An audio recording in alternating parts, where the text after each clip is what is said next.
everybody, this is Mr. Walsh, and today we're going to go over polarity. So after we do Lewis dot structures, we can determine if a molecule is polar. Now, there's much more fancy ways to determine if a molecule is polar, but we're going to take kind of the more straightforward approach, and we're just going to use Lewis dot structure to determine if this is polar, if a compound is polar. So in order for us to kind of be able to know what polarity is, or to be able to understand it from a molecular point of view, we're going to look at this, and we should understand that polarity is a tug of war. Okay, and so the tug of war is based on the atoms that are on each side of the rope. Okay, now in this case, the rope is the electrons. Okay, so in order for you to kind of get this, let me draw down here. So if we have something like C and Cl, okay, these electrons, this bond is being shared between the C and the Cl, okay, and so these electrons aren't just stuck in the middle. These electrons are being pulled by the chlorine toward it, and these electrons are being pulled, this is the carbon, sorry, and then it's also being pulled towards the chlorine. So they're tugging on these electrons. And that's what this is showing. Okay? And it turns out that chlorine is a much better tug-of-war expert than carbon. Okay? So because this bond is being pulled, is unevenly shared, this makes this bond polar. Okay?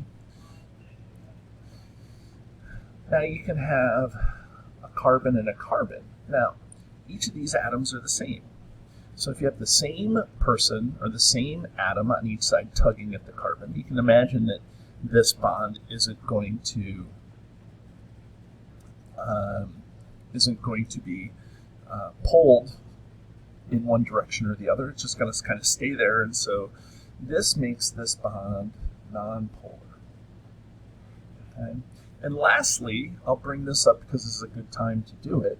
If we have something like Na with 1 electron, and then F with 7 electrons, okay, this guy is so good at tug of war that it doesn't share the electrons.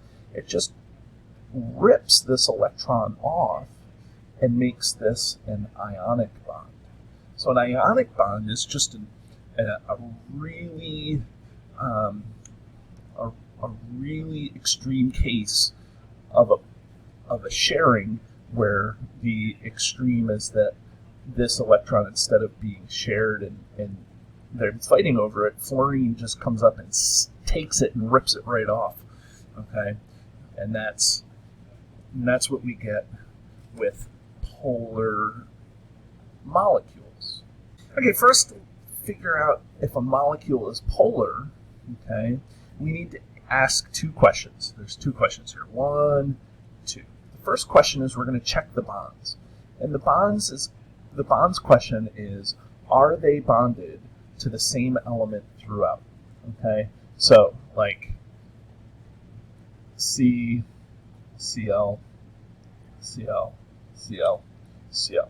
Okay, is this CCl, is this the same element on each side? Now, we've asked this question previously, okay, and so is carbon and chlorine the same? That is no, okay, and so now the molecule could be polar, and we can ask our second question, okay.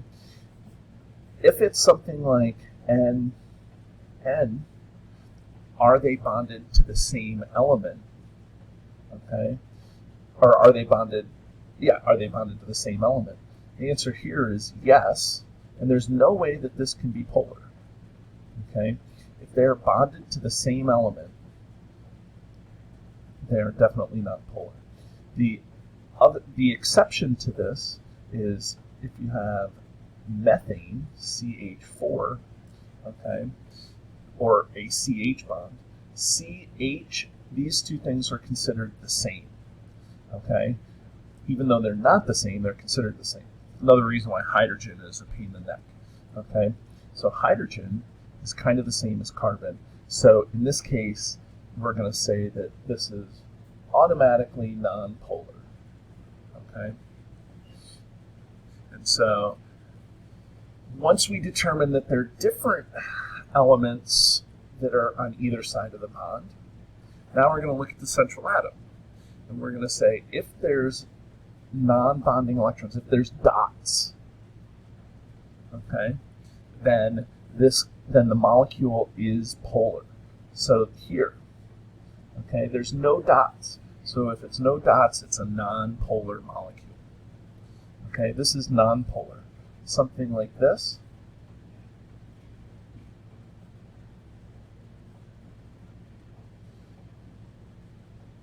Nitrogen trichloride. Notice there are dots around the central atom, so this is polar. This guy is non-polar. Okay, here's one of the things that we can do. Based on polarity, we can determine if molecules are miscible, okay, which means they're able to mix with each other. Most of the time, we're really worried about being miscible in water, okay, whether it's going to be miscible in water, okay. So, in water, just so we know, is a polar compound, okay. So what we can say is, do you guys know oil and water, they don't mix? It's because water is polar and oil is nonpolar, okay. So polar molecules will dissolve in polar compounds. Okay, so like water will dissolve most polar compounds. Oil will dissolve nonpolar compounds. So like dissolves like, or like likes like. Now the other thing, and this is more of a good slide as a summary slide, is that we can also predict the state of matter. Nonpolar compounds are immiscible in water. Immiscible is the opposite of miscible. Okay, and they're usually found as gases. Okay, polar compounds are miscible, and they're usually found as liquids. The fact that they're polar means that they're going to be found as liquids. And then I added this for completeness, ionic compounds, which we didn't talk about so much. Remember, these are almost considered to be superpolar, okay, even though they're not really, okay, because of that tug of war. Ionic compounds, they will dissolve in water, okay, likes like, so the polar. And typically ionic compounds are found as solids, okay. So polarity will tell you if it's going to mix with water, and it's going to tell you kind of its state of matter. Here we go. Polar, nonpolar. H2, this is water. Okay, so you may just know water. I just went over it here. Okay, but let's see. Are they bonded to different things? Yes. Are there dots? Yes. So this thing is polar. Okay, bonded to different things? Yes. Dots around the central atom. We only look at the central atom. Don't get confused with the exterior atoms. So bonds around the dots around the central atom? Yes. So this is, sorry, dots around the central atom, that's no. So this is non-polar. So now we have this guy, CH. Remember, that's the exception, CH. That's the same thing on each side. So we can stop there and just say this is non-polar. Polar or non-polar. Different atoms and dots. So this is going to be polar. So now we're going to say miscible in water. Okay, so in order to do that, we want to find out about polarity. Okay, is this polar? And so we're going to look, and so this is one of these that has more to consider than what we're going to go into here. So, but we have to go on based on what we've learned. So different elements. So that's different. Okay. And then there are no dots. No dots, no non-bonding electrons. So this is going to be non-polar, based on our learning, okay? And then because it's non-polar, it's immiscible, okay? Non-polar means immiscible. It also means that it would be a gas. Miscible with water, so we determine its polarity. Same thing on each side. Okay, fancy border on this one. Okay, same thing on each side. Yes. So immediately we know this is non-polar. Okay? Non-polar means that this thing is immiscible. Okay? Immixable. Okay? I say mixable because that's kind of like its definition. Miscible, mixable. So this is immiscible or not mixable. Different atoms, yep. Dots, yep. This is polar. So if we know it's polar, this is going to be miscible. Okay, so now we do states of matter. Now you may know this. This is water, okay, H2O.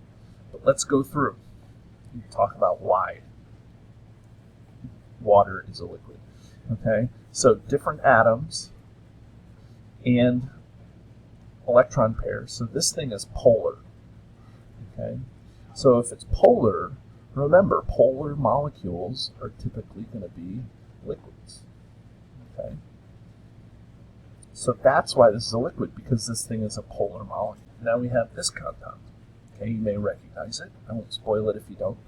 Okay, but we're looking different elements. Yes. Dots around the central atom. No. So this is non-polar. Okay? And non-polar compounds are typically going to be a gas. And this is carbon dioxide, CO2. And we know CO2 is typically going to be a gas. Notice it says be careful, just for completeness, I guess. Okay? So let's keep in mind that, notice this is not a, there's no Lewis-Strauss structure. Okay? No LDS, Lewis-Strauss structure. Okay? This is a metal and a non-metal. So metal and non-metal, that's going to be an ionic bond. Okay? Ionic bonds are super polar. Okay? And so, but remember, ionic compounds are usually found as solids. Okay? So there you have it. That is what we do with polarity. Okay? And a lot of examples, how we determine if something is polar, and the impact of polarity on physical properties. Okay, everybody, have a great day.